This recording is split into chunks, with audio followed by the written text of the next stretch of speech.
Very good morning to one and all. So the topic for discussion today is in the form of a debate, and I'll be talking on the utility of simultaneous splenectomy during liver transplant. So first we'll be looking at the indications for doing a splenectomy during transplant. What are the hemodynamics that happen after a transplant? What are the issues following a splenectomy because of which we're having this debate? What does the data tell us? Do we have any safer, better alternatives to splenectomy? And how do we go about refining our indications where splenectomy is needed? So first, if you look at the indications for splenectomy during a liver transplant, these have evolved over a period of time. To begin with, in the early 90s, the vast majority of patients underwent splenectomy in patients who had HCV-related chronic liver disease in order to facilitate interferon-based treatments. However, post the introduction of directly acting antivirals, this has now become obsolete and nobody performs a splenectomy for this reason. Similarly, splenectomy was used for patients who had ABO-incompatible grafts, but post-rituximab introduction, this is rarely, if ever, required. What has, however, come up is the need of splenectomy in patients who have small for size grafts as a means for portal inflow modulation. We'll be seeing this in detail later on. Other indications include splenic artery aneurysms, large portosystemic shunts which require splenectomy to take down, and the presence of severe hypersplenism often associated with severe portal hypertension. So what happens following a transplant? So when we have a cirrhotic liver, there is a hyperdynamic circulation, there's increased resistance in the liver, and there's high portal pressures. Once the cirrhotic liver is replaced by a partial liver graft, there's an increased portal flow which was going to a whole liver now goes to this partial graft at very high pressures. This results in a sinusoidal shear stress which triggers a pro-inflammatory cascade and results in microcirculatory disturbances in the liver, all of which is clinically manifest in the form of small for size syndrome with hyperbilirubinemia, ascites, encephalopathy, and poor graft function. With a splenectomy, this flow is reduced, so these features are ameliorated.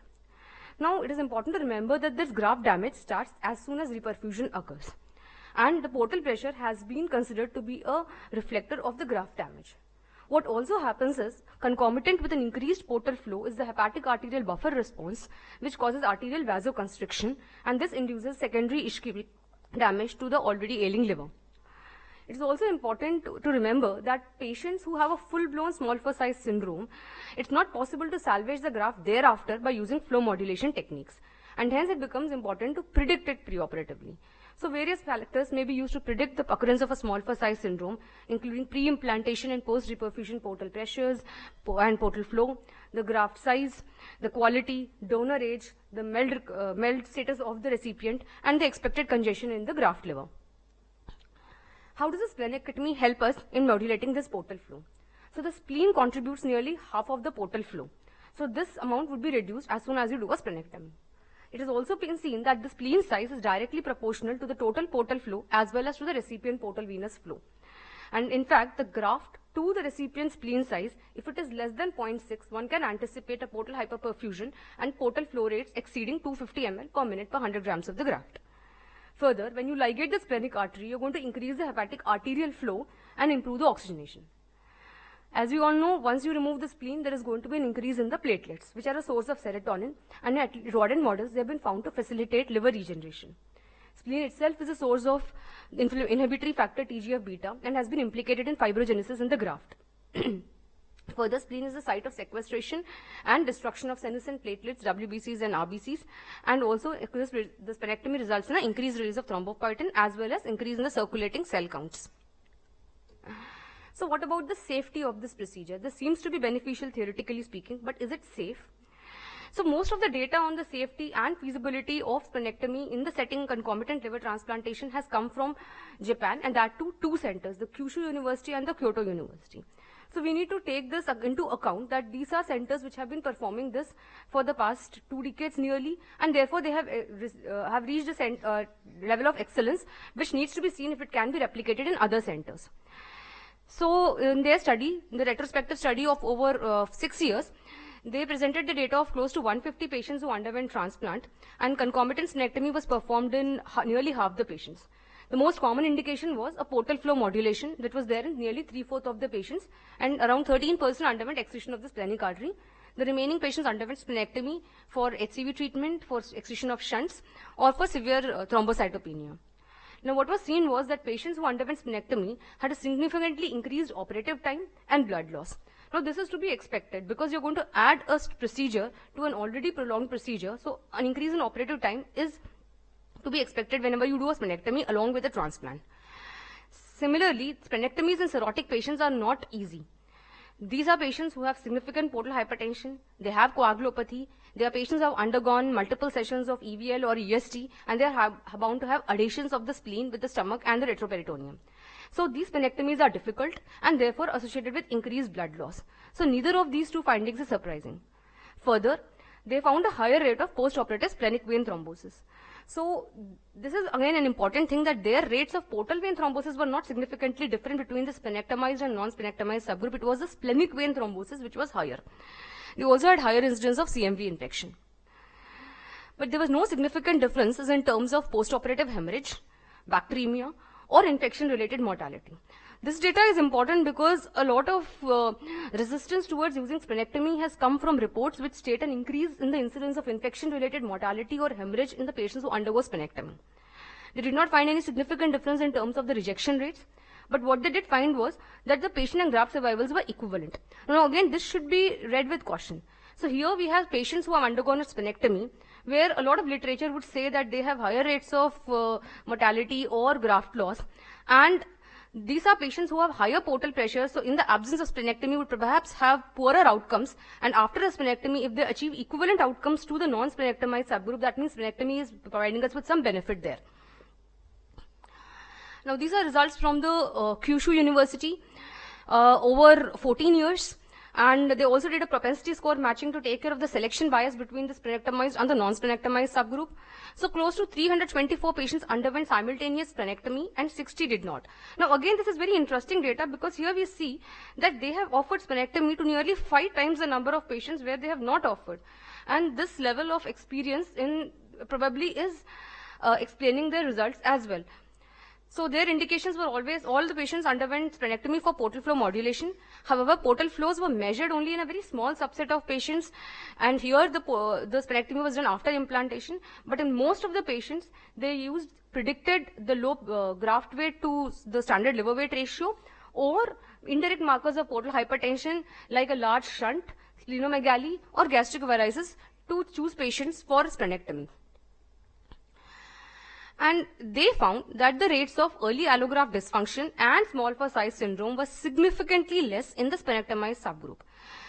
And similar to this, the rates of the other parameters like bilirubin levels, ascites, and PT-INR were also significantly better off in the splenectomized subgroup. Now, what they found interestingly was that the rates of sepsis were also much less in the splenectomized subgroup, which is in stark contrast to what has been reported in the literature otherwise, where people have reported higher rates of sepsis following splenectomy. Even after propensity score matching, these results continue to hold. So you have significantly lower rates of allograft dysfunction and small for size syndrome in the splenectomized subgroup, and better levels of bilirubin, ascites, and PT-INR, and lesser rates of sepsis. So why is this so? So if we look at these patients, they all have undergone splenectomy for portal flow modulation, in the absence of which they would have developed small for size syndrome. So in this subgroup of patients, most of the sepsis is being driven by the small for size syndrome, and by taking care of that, they have resulted in much lesser rates of sepsis compared to the other patients. And overall also they found that splenectomy was the only factor that was associated with a better graft survival. Both before and after propensity score matching, splenectomized patients had better overall graft survivals compared to those who did not undergo splenectomy. But spleen is not a vestigial organ. Even though the data till now suggests that splenectomy is beneficial, it is safe and feasible, but it is not a vestigial organ, and it has important immunological functions. It produces antibodies. It is important for the elimination of your bloodborne pathogens, especially the encapsulated bacteria. And this is what results in post-operative OPSI, the overwhelming post-splenectomy infections, which are one of the most dreaded complications of splenectomy, both in the transplant setting as well as outside it, especially more important in transplant setting because we are dealing with immunocompromised patients. The spleen also has a role of removing old and senescent platelets. The removal of the spleen increases the chances of prothrombotic complications in patients, even in splenectomy for other indications. It is also a source of adult multipotent stem cells. So the spleen is not something that we can generally do away with. And these are the reasons for complications that have been reported in the literature. So what are the complications that have been reported? As you've already seen, anticipated to have increased operative times as well as greater blood loss. So but one of the more important complications is portal venous thrombosis. Now here it is important to, if you look at the other two studies that I just quoted, they did not report any incidence of increased portal venous thrombosis. In the Kyoto group did report an increased incidence of thrombosis, but this was contributed by the splenic vein and not the portal vein. And the Kyushu group did not have any increased incidence of portal venous thrombosis at all. So if you look at the data, from where does this come, higher incidence of portal venous thrombosis? A lot of this data is from whole graft settings. So DDLT from the western side. So if we are looking at the role of splenectomy, the splenectomy is going to reduce the portal flow. This is useful when we have a partial graft because we don't want the whole flow going to a partial graft.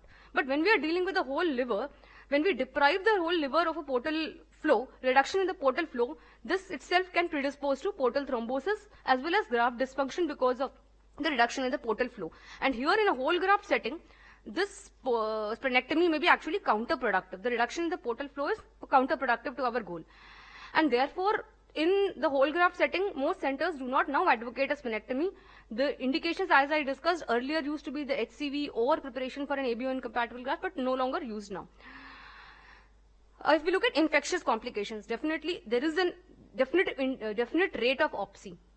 Whether it is whether the overall all-comer infection rates are significant.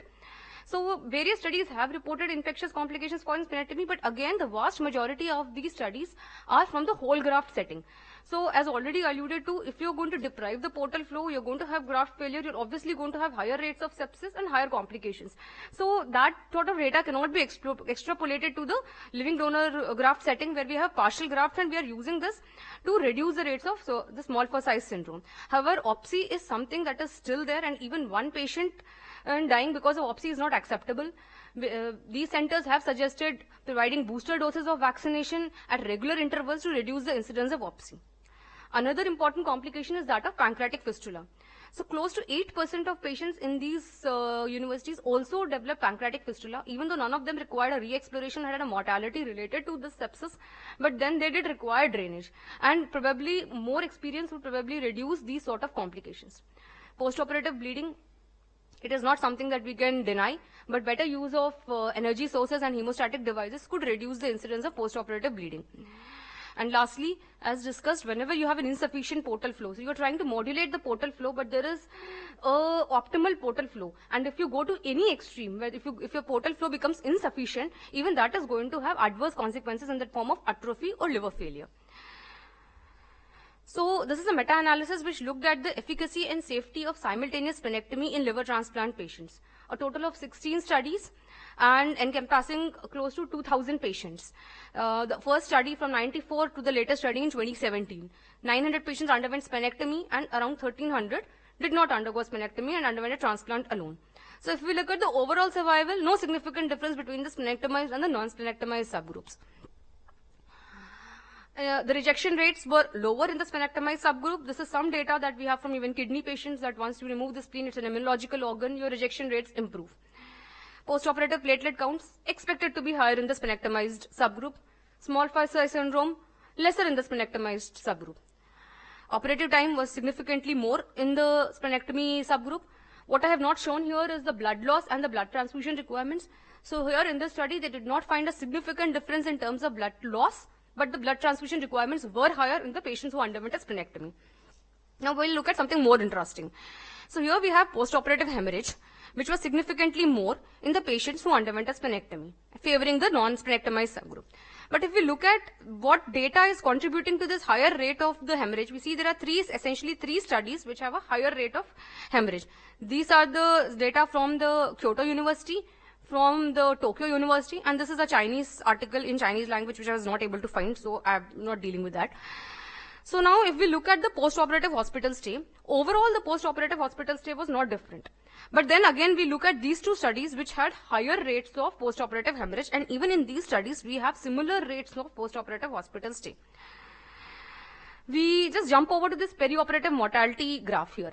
So the same two studies by the Kyoto group and the Tokyo group, we find that even the post-operative mortality is not any significantly different from the other groups, in the two groups. So what do we concur here? So that there is there seems to be a higher incidence of postoperative hemorrhage. But is it clinically significant? Because we are not having an increase in either the hospital stay or in terms of perioperative mortality. So there is a complication, but to what extent it is important needs to be seen. Next, we talk about postoperative thrombosis. Again, here we have a lot of studies which are from the DDLT setting or even in the LDLT setting. These are studies where there is a higher rate of splenic vein thrombosis. So putting a bracket term called as postoperative thrombosis is probably not right, because our main concern is a portal vein thrombosis or propagation of the splenic vein thrombosis if it is occurring. The perioperative infection rates were not significantly different between the two groups. But after a sensitivity analysis, it was found to be in favor of the non-splenectomized group. The splenectomy subgroup did have higher rates of perioperative infection rate. But again, if we see where is this data coming from? So one of the studies is this 1994 study, Lewsbrink et al., where you had 30 patients who underwent a splenectomy.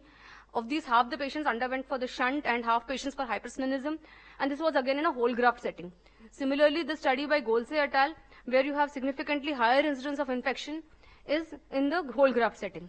The Tokyo study, where they found a higher incidence of infection, they did not use vaccination strategy to prevent infections. So again, really questionable about how much of an increased infection can be attributed to the process of splenectomy itself.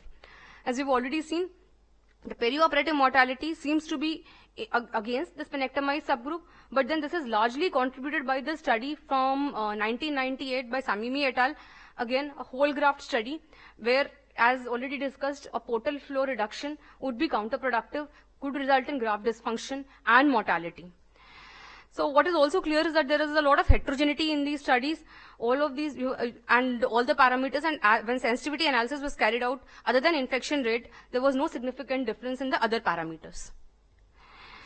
So we do seem to have some literature, not a lot of literature, but some literature on the role of splenectomy in inflow modulation or in patients undergoing simultaneous transplant. But there are issues that prevent us from gleaning useful information from these studies.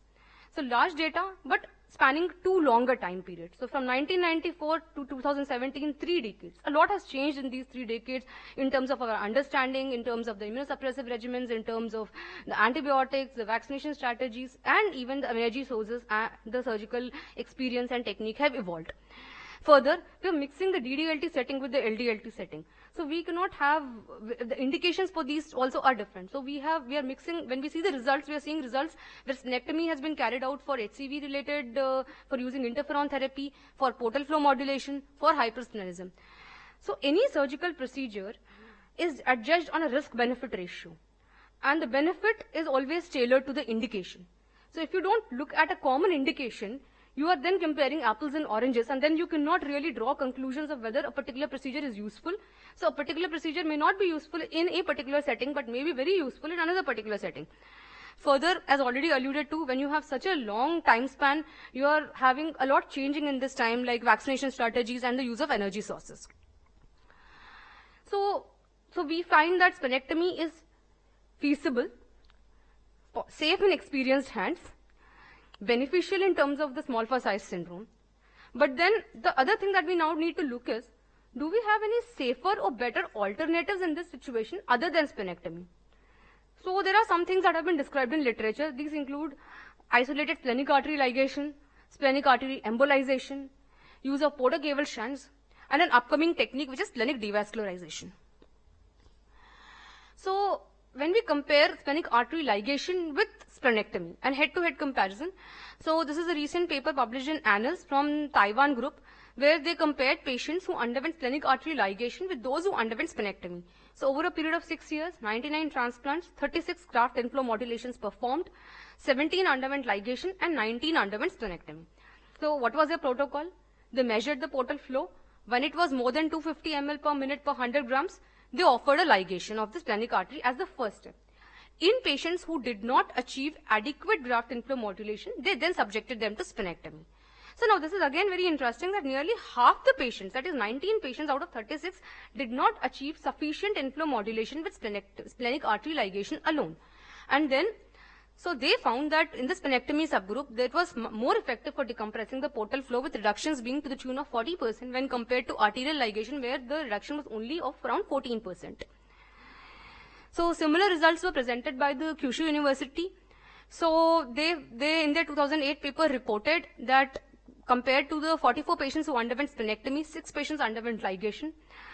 So here they had even more interesting data. So at the time of closure, they found that the portal flow and the pressures were not different between splenectomy and the arterial ligation group, which means that you did end up getting the same amount of inflow modulation at the time of the abdomen closure. But over the post-operative period, the patients who underwent an arterial ligation did not seem to do as well. So they had failed to recover their WBC counts, platelet counts, even 3 months post-transplant, and the levels of these were significantly less when compared to the splenectomized subgroup. Also, the serum bilirubin levels were significantly higher in the patients who underwent ligation compared to those who underwent a splenectomy.